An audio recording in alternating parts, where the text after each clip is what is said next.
할렐루야. 목요일 아침 예배의 자리에 나오신 여러분 진심으로 환영하고 축복합니다. 주일에 갑자기 못 보게 되어서 우리 성도님들도 많이 보고 싶고 다음 세대 자녀들과 우리 부서 식구들이 많이 생각나는 주일이었는데요. 이 어려운 시기를 잘 극복해서 우리 건강하고 안전한 모습으로 또 어서 만날 수 있길 소망합니다. 오늘 함께 고백하기 원하는 찬양은 원하고 바라고 기도합니다 라는 곡인데요.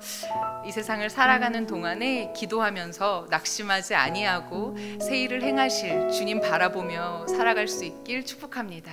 우리 함께 찬양하시겠습니다.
그렇습니다. 우리가 진정 원하고 바라고 기도하는 것은 이날의 이 어려운 시기가 빨리 지나가는 것도 간절히 소망하지만 주님 이 과정 가운데 어떠한 어려움이 있을지라도 우리의 인격 가운데 예수님의 모습이, 예수님의 형상이 드러나고 모든 상황 속에서 기꺼이 바라고 인내하고 믿어주고 함께 기뻐할 수 있는 예수님과 같이 서로를 사랑하고 품어주고 먼저 배려할 수 있는 그런 아름다운 교회됨과 하나님 나라의 영광이 나타나는 그것입니다. 주님, 이때에 우리가 각처에서 그 어느 때보다 서로를 향한 그리움과 사랑을 가지고 기도할 수밖에 없는 이때에 주님, 우리 가운데 주의 성령을 부어주사 우리가 잠시 만날 수 없지만 각처에서 더 열심히 예수님의 모습으로 살아내어서 우리가 교회 안에서 하나 될 때보다 더욱더 100배, 60배, 30배로 열방 중에서 교회됨의 능력이 나타나는 거룩하고 복된 시즌이 될 수 있도록 주님 함께하여 주시옵소서.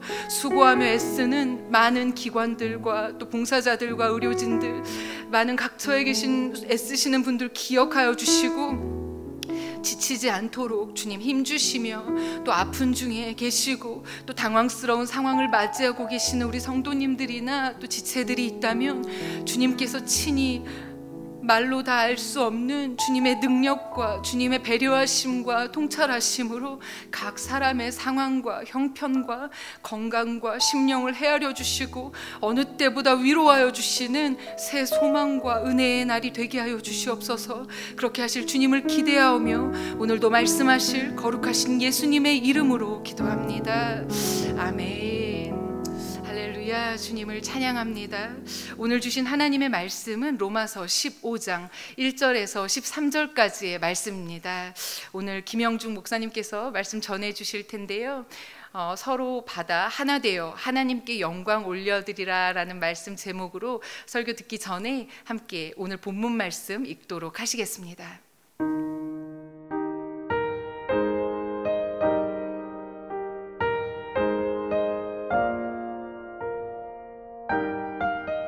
로마서 15장 1절에서 13절 말씀. 믿음이 강한 우리는 마땅히 믿음이 약한 자의 약점을 담당하고 자기를 기쁘게 하지 아니할 것이라. 우리 각 사람이 이웃을 기쁘게 하되 선을 이루고 덕을 세우도록 할지니라. 그리스도께서도 자기를 기쁘게 하지 아니하셨나니 기록된 바 주를 비방하는 자들의 비방이 내게 미쳤나이다 함과 같으니라. 무엇이든지 전에 기록된 바는 우리의 교훈을 위하여 기록된 것이니 우리로 하여금 인내로 또는 성경의 위로로 소망을 가지게 함이니라. 이제 인내와 위로의 하나님이 너희로 그리스도 예수를 본받아 서로 뜻이 같이하게 하여 주사 한 마음과 한 입으로 하나님 곧 우리 주 예수 그리스도의 아버지께 영광을 돌리게 하려 하노라. 그러므로 그리스도께서 우리를 받아 하나님께 영광을 돌리신과 같이 너희도 서로 받으라. 내가 말하노니 그리스도께서 하나님의 진실하심을 위하여 할례의 추종자가 되셨으니 이는 조상들에게 주신 약속들을 견고하게 하시고 이방인들도 그 긍휼하심으로 말미암아 하나님께 영광을 돌리게 하려 하심이라 기록된 바. 그러므로 내가 열방 중에서 주께 감사하고 주의 이름을 찬송하리로다 함과 같으니라. 또 이르되 열방들아 주의 백성과 함께 즐거워하라 하였으며 또 모든 열방들아 주를 찬양하며 모든 백성들아 그를 찬송하라 하였으며 또 이사야가 이르되 이새의 뿌리 곧 열방을 다스리기 위하여 일어나시는 이가 있으리니 열방이 그에게 소망을 두리라 하였느니라. 소망의 하나님이 모든 기쁨과 평강을 믿음 안에서 너희에게 충만하게 하사 성령의 능력으로 소망이 넘치게 하시기를 원하노라.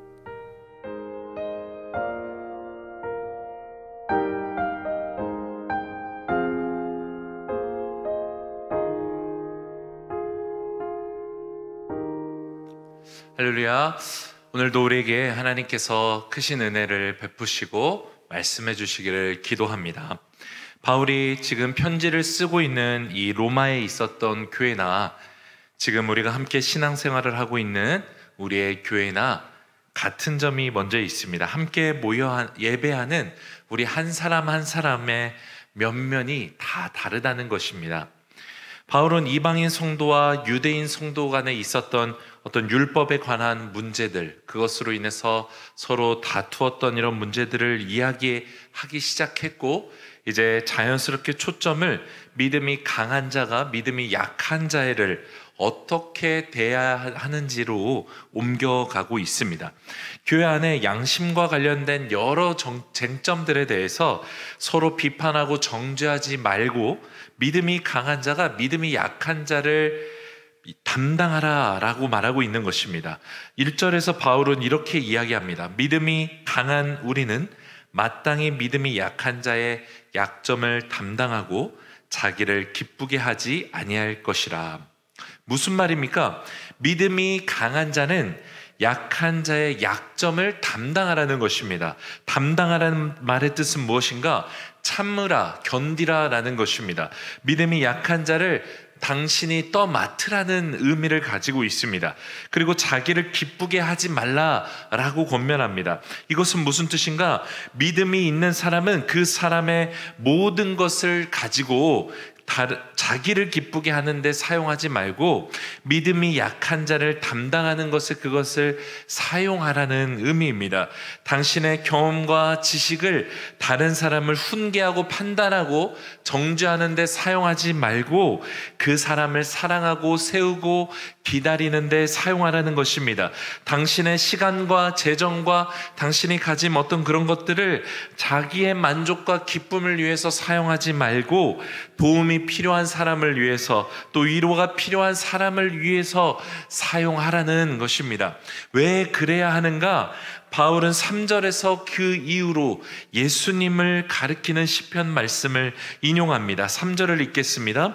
그리스도께서도 자기를 기쁘게 하지 아니하셨나니 기록된 바 주를 비방하는 자들의 비방이 내게 미쳤나이다 함과 같으니라. 바울은 일관되게 우리가 생명을 얻는 것도 그리고 어떻게 살아야 되는지에 대해서도 예수님을 통해서 우리에게 권면하고 있습니다. 왜 믿음이 강한 사람이 약한 사람을 담당하면서 살아야 되는가? 그것은 예수님께서 자기를 기쁘게 하지 않으며 사셨기 때문에 그렇습니다. 그분은 그 누구보다 대접받으셔야 했고 높임 받으셔야 마땅했던 하나님의 아들이셨습니다. 하지만 주님은 우리가 아는 대로 더 낮은 곳으로 향하셨고 더 비참했고 버림받았던 사람들에게 다가가셨습니다. 구제불능으로 여겨졌고 상종하지 못할 인간들이라 여겨졌던 죄인들과 세리들의 집을 방문하셨고 그들과 함께 하셨습니다. 친히 섬김을 받으러 온 것이 아니라 섬기려 왔다라고 말씀하셨고 자기를 비워 종의 형체를 가지심으로 자기를 기뻐하지 않으시는 인생을 사셨습니다. 사랑하는 여러분, 믿는 우리는 오직 예수님을 본받아 살아가는 사람들입니다.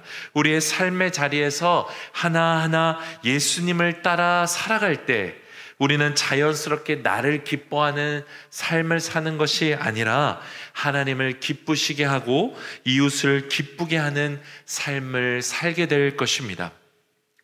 이어지는 4절에서 7절까지 바울은 우리에게 소망이 되는 것을 이야기합니다. 그것의 첫 번째는 성경입니다. 구약의 모든 말씀이 바로 인내를 주고 위로를 줌으로 말미암아 소망을 가질 수 있도록 우리에게 주어졌다라는 것입니다. 우리에게도 마찬가지입니다. 저는 개인적으로 요즘에 시편 필사를 계속하면서 다윗에게 하나님과 친밀함이 그냥 주어졌던 것이 아니라 그런 인생을 그냥 공짜로 살게 된 것이 아니라라는 것을 다시 깨닫게 됩니다.